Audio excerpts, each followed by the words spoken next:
Oh, alright. So, um, CAD tutorial. Actually, hindi siya CAD tutorial. Ano siya? CAD exercise 101. So, this is our item. Hindi ko alam kung ano to, pero galing siya kay JD CAD tutorial. So, hiramin ko muna. Ngayon, meron tayo rito isometric view. Tapos, meron tayo orthographic view. Ngayon, ganito yung magiging ano natin sa workshop. No? So, ngayon, ang given sa atin is yung cross-sectional area and yung top view. So, sabihin na natin ito yung cross-section area. Ngayon, let's proceed to plotting. No? So, rekta-rekta na to. Ngayon, ang gagawin ko is ipa-plot ko yung kalahati neto. Then, gagamitin ko yung command na revolve. Tsaka ako magka-cut ng section neto. Tsaka ako kukunin ito. Tapos, i-array ko na lang. No? So, let's proceed. Okay. So, ayan. Nasilip ko na. So, nagawa ko na yun. So, magta-top view muna ako. Oops. Magta-top view muna ako. Tapos, ipaplot ko yung kalahati nito. So, meron siyang total length na 130, which half is 65. So, gagawa ko rectangle. So, ang kalahati nun is 65. Tab. Ang total height natin is 20. So, ito muna tayo na. So, total height is 20. Okay, so meron na tayong kalahati. Then, kukunin natin yung unang radius, which is 25. Bakit ang 25? Alam nyo na yun. So ito yung center natin dyan, no? So, 25. Tapos, yung kalahati na 70. Maganda naman, 20 dito. 20. 10 pala ito.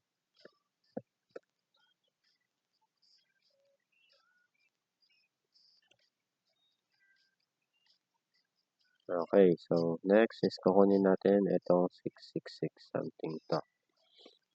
Ngayon, titignan natin. So, meron tayong total length ng 90 or radius natin dito is 90 mula rito hanggang dito. Total length 90, kalahati is 45. 45 minus, ilan ba itong, ito, 35. 25, 45 minus 25 would be 10. So, meron tayong 10 by 6 plus 6. So, itong square na to is 10 by 12.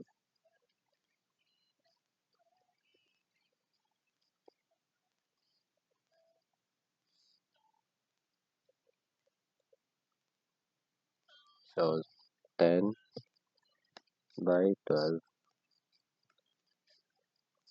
Tapos, move ko na lang siya. Snap ko siya dun sa gitna. Tapos, yung matitira, so, line ko na lang dyan. Line ko na lang din dito. Since yan lang din naman yung matitira. Tapos, trim natin. Oops. So, trim. Uy. Ano nangyayari? So, nag-crash yung CAD ko. Okay, so, dito tayo na hinto kanina, no? So, after natin magawa yun, no? Yung mga lines na yan, kailangan natin siya i-trim. Wait lang. So, kailangan natin siya i-trim na lang. So, ang i-trim ko is ito. No? So, mag-base lang kayo rito kung ano yung shaded na part na yan. Yun lang yun lang dapat yung matira, no? Pero mayroong isa pang exception na line, which is ito. Itong line na to. Ngayon yung line na yan is yun yung magiging center natin pagka nag-revolve tayo. So, mag-change lang ako ng plane, view. Then, saselect ko lahat to. I-join ko siya, pero not sure if pwedeng hindi na. So, in-join ko siya para maging isang solid object siya. Tapos, revolve. So, pag magre-revolve, saselect ko lang yung object, tapos enter. Tapos, isa-select ko kung saan siya, isa-select ko yung dalawang point kung saan siya magre-revolve. Kunyari, ito, sa x-axis ako magre-revolve. So, saselect ko lang itong line na to. So, saselect ko siya, dalawang point yan, which is yung magiging center niya. No? So, yun na yung magiging center niya. So, dun siya iikot. Ayan, kung makikita nyo, dun siya umikot. Z-axis pala yun. Okay. So, dun siya umikot. Ngayon, saselect natin kung ilang degrees ang revolve niya. So, sa akin, gusto ko or kailangan ko ng buo. So, 360.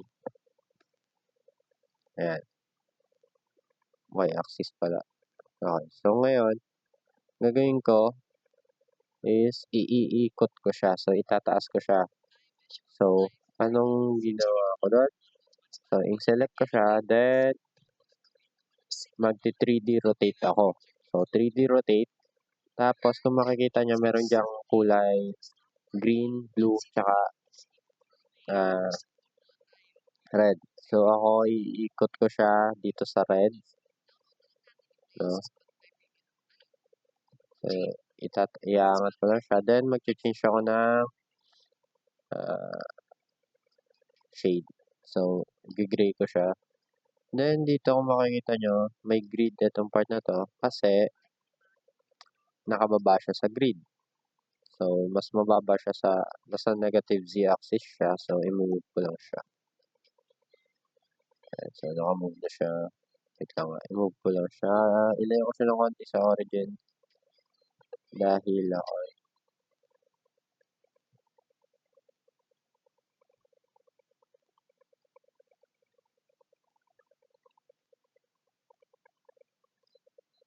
ito. Ano na? Ba't nag-i-snap? Saan ka nag-i-snap po?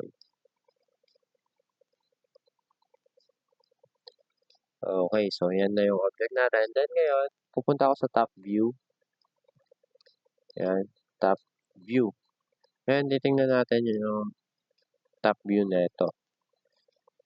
Sa top view natin is meron tayong circle na 120 ang diameter. So, ipa-plot ko muna yan. So, isa-isa nyo lang naman yung pagpa-plot. No?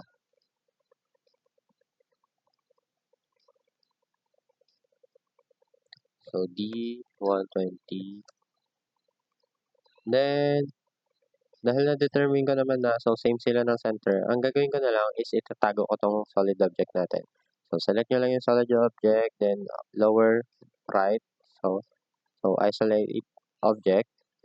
Click nyo yon, then height object nyo. So, yung symbol na is may tatlong shapes. Square, circle, tsaka triangle. Ngayon, dahil same naman na sila ng center, dito na lang ako magpa-plot muna sa 2D. So, hahanapin ko muna paano ba? Since may butas naman na yung kanina, goods na tayo doon. So, goods na tayo sa butas. Ito na lang. So, itong part na lang na to. Or, itong part na to, ang kunin natin, no? Ngayon, hanapin natin yung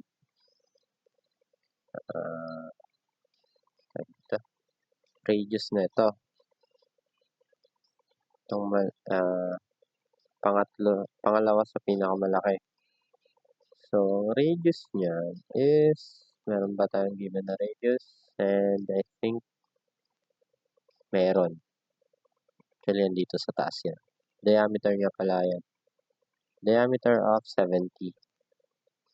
So, C. Diameter of 70. So, theta 70. So, okay na tayo dyan. So, may nakita kasi ako dito. So, magla-line muna ako dito. So, may nakita ako rito. May, tag dito. Meron siyang angle. So, ano ba yung angle na yun? Ano nga ba siya?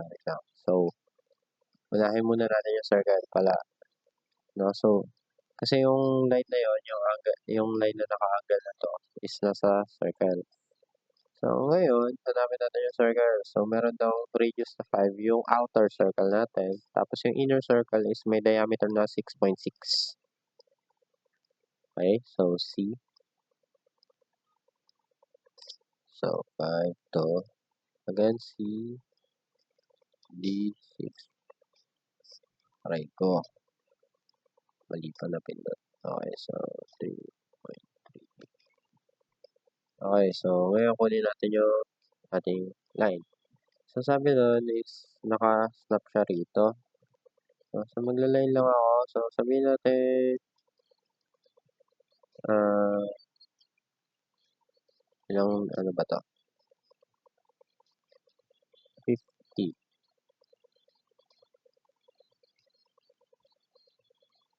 50 tab 180 plus ilang degrees yon?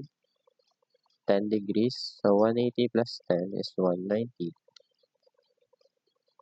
Siyempre mali. Ala. So,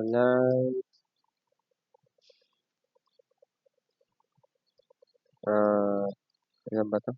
20 tab 180. Open ko. Tab. Or angle 180, 90, 190. Okay, so yan daw yung angle natin doon. Tapos, extend lang natin to. So, lengthen lang natin ng konti. So, kailangan lang naman natin is nakalagpas dito sa ating circle na to. So, goods na tayo doon. So, bakit 190? 10 degrees to. So, kung makikita nyo, ito yung center natin. Yan yung center. Then, ito yung 180 sa taas. Then, lumagpas siya ng 10 degrees. Kuha nyo na yun. Ngayon, itong curve naman na to. So, titingin tayo dito sa mas detailed na scale. So, meron daw siyang radius na 50. So, gagawin ko dyan is CTTR. Yan. Then, radius natin is 50. Then, trim na lang natin. Okay, so ayaw matrim. Gagawin nyo lang dyan is select, explode, trim. Ayun na. So, alisin ko lang yung mga unnecessary lines.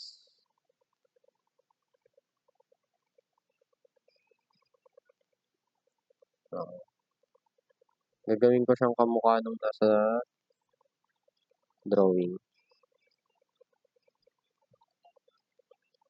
Okay, so ayan na siya. Then, eto, dito lalabas yung pinagkaiba. Additional pala, dito lalabas yung pinagkaiba ni extrude tsaka press pull. So, eto si extrude. Ngayon, pag select ko siya, then enter, ayan yung extrude niya. Then, sa press pull, try natin ang press pull. So, sa press pull, ganun din.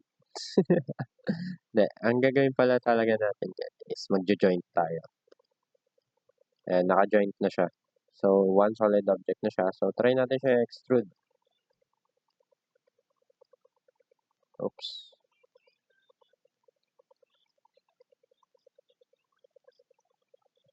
Ayan. So, pagka-extrude, pati yung ating butas dito, yung may diameter na 6.6 is na-extrude. No? So, as in, extrude lahat ng object. Ngayon, try natin press pull. So, select natin parehas yung object. Wait lang. Ayan yung ano.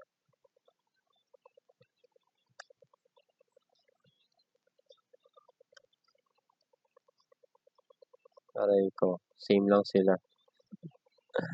Okay. So, ibang video ko na lang siguro i-share. So, ngayon ang gagawin ko is alisin ko lang 'tong ating butas dito. Subtract lang natin 'yan. Yan, so subtract ko niya. 'Pag magsa-subtract kayo is first select the main object, then isa-select nyo.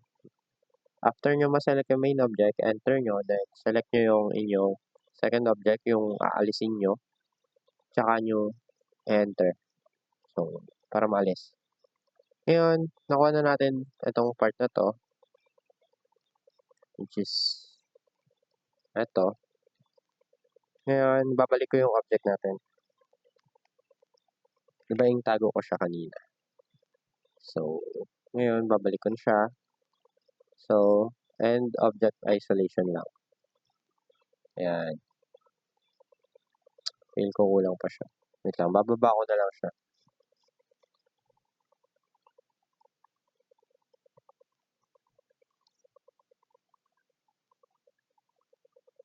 Ayan. So, ngayon nilagpas-lagpas ko talaga siya. Okay. So, dahil nakalagpas-lagpas na siya ngayon, ano lang ako. Ito naman, kung nag-subtract tayo kanina, ngayon mag-intersect tayo. So, pagka nag-intersect tayo, select lang natin yung dalawang object. Then, enter. Tanan! Magic! Tapos, alisin ko lang to. Then, top view tayo. Top kako, top. Ayan. Ayaw niya susunod. So, top view tayo. Select natin to. Then, array. Polar. Polar center. Dapat pala hindi ko binura yung drawing. Sorry. Okay. So, ganito na lang. Ayan. So, select natin AR or array. Polar. Select natin yung center. Ay, hindi pala naka-on yung F3 ko. Sorry. Kaya hindi nag-snap kanina. Ay, nako. Okay, so, snap lang natin sa center. So, top view tayo para ano nyo. So, center. Array. Close natin array. No? So, tanan, magic. So, yun lang naman. Array, extrude, or press pull. Merong subtract, and merong intersection. Shuriken, no? Tara no.